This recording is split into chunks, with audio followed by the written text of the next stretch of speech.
All right, so students all across the county in the elementary school clubs are filling out these forms, and it's really just a letter showing a little bit about themselves, and it's an invitation for donors to send these kids to camp. And you guys have been working with these kids all year. Some of them are super excited to come, but they're not sure if they can work out the finances. And so I just want you to know we're gonna package these up with the letter and then a response card that basically says, gives donors a chance to sponsor that student. And so we'll make sure that if donors give, that it sponsors this kid. And if this kid doesn't end up coming to camp, then we'll put the funding towards another student.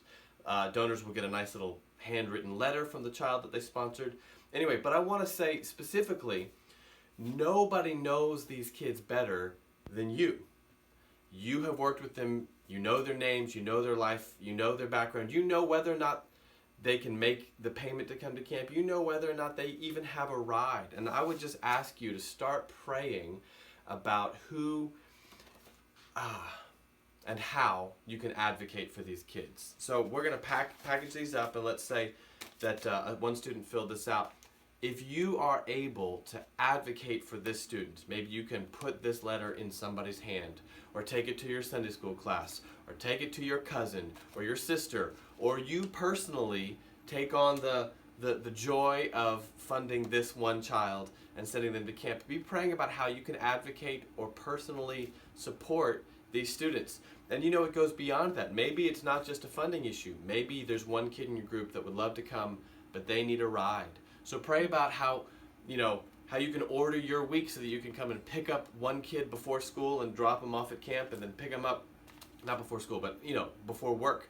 Camp starts at 8 o'clock, but you could drop them off a little bit early, and it ends at 5. You can pick them up. You could make that work.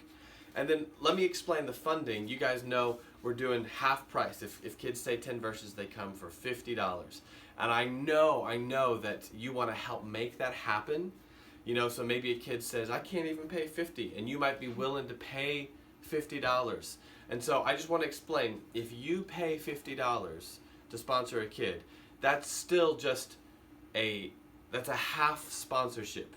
What I'm saying is there's not already $50 waiting in the pot to fund that student. If a kid says their verses, they're invested, they want to come, help make that happen, whether it's with a gift of $50 or it's a gift with $100. We're not going to turn that kid away, but I want you to understand, kids are investing and parents are investing and you're investing and we're investing. It all sort of comes together to make this work. And but the full cost for a kid to come is $100. So if they say the verses to earn that, we still need to bring in the money to pay what they earned. And so just pray about how you can be part of that and ask questions. We'll try to explain it and answer questions. All right, thank you.